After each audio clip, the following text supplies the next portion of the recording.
Have you ever seen these before? In all likelihood, probably not, because this is the CRKT FLUX multi-tool system, and this is actually a rail multi-tool system where you pull up on this lever right here, and then you can swap in and out whatever tool set you want.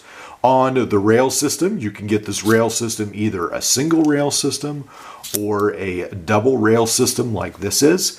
And then this has the pocket clip, so you can attach this to your pocket and put another tool on this side. This is really hard to find. The only other tool here besides the knife, there's one knife on eBay right now, but the only other tool is going for $400 in a CRKT lot. So this is a very hard, rare to find item anymore, unfortunately, because I really like it. Now, I brought this packaging, or saved the packaging rather, to show what some of the different items were. This is the knife that I got. And then there was a hex driver with an LED light. There was a wind tool, a flashlight, and a flash drive. And over at multitoolorg.com, I think it's on the forum, or it might be on multitool.org, the creator of the forum talks about how he actually worked with CRKT, especially I believe on this tool.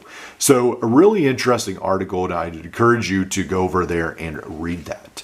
But this is a unique system, the Flux right here, and I really sort of like it, but unfortunately all I have is the knife. So we can talk about the knife. The knife is pretty cool.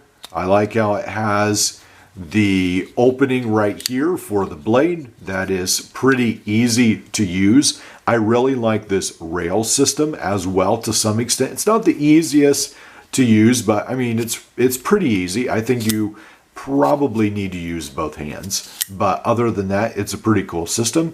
And it is neat that it clips either way, and you have the pocket clip as well. So all those are pretty neat things.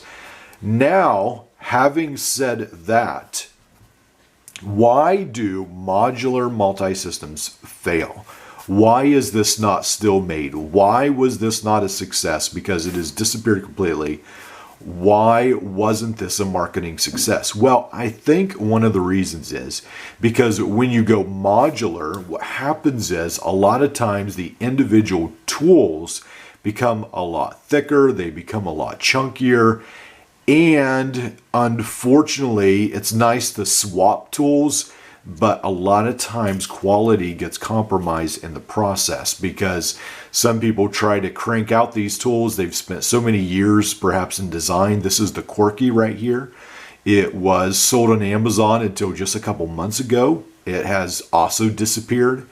And it probably was a good idea at one point, but unfortunately the quality got compromised on this tool, and it's really not a very good tool.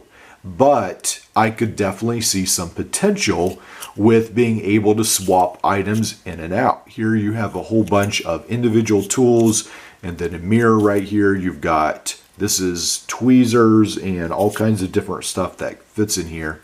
So a unique chassis system, but unfortunately it's just not that great.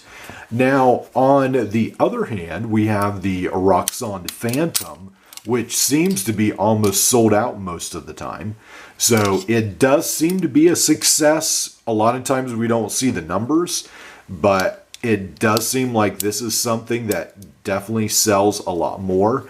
But I think the reason for this is you only have one modular tool on this. You don't have a whole bunch of tools. You only have one modular tool. And we've seen from the Leatherman Surge how when you have the T-Shank adapter, you can swap tools in and out.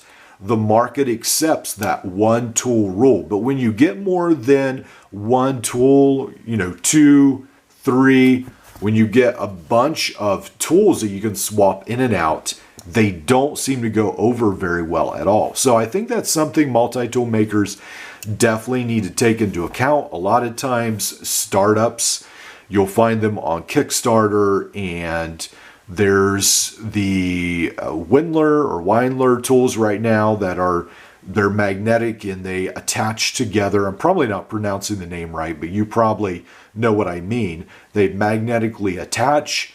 But one of the things about that too is it's running into the issue where it gets so thick. So that is something to keep in mind. Now the CRKT system, you only had 2 options usually to carry.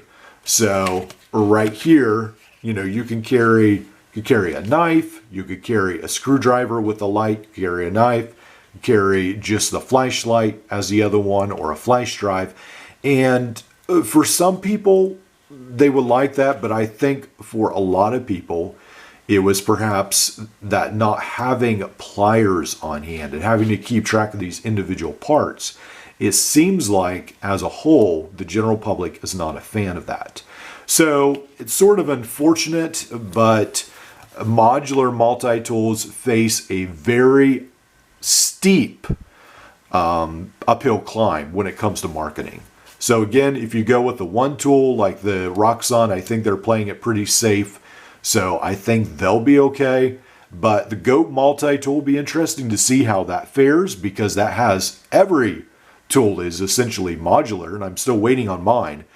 But that may be a short-lived success story. We'll see. I hope it works. But I think about the Corky and some of the other tools, the Flux as well. And unfortunately, modular systems don't last long. All right, let me know what you think in the comments below, and I'll see you in the next video.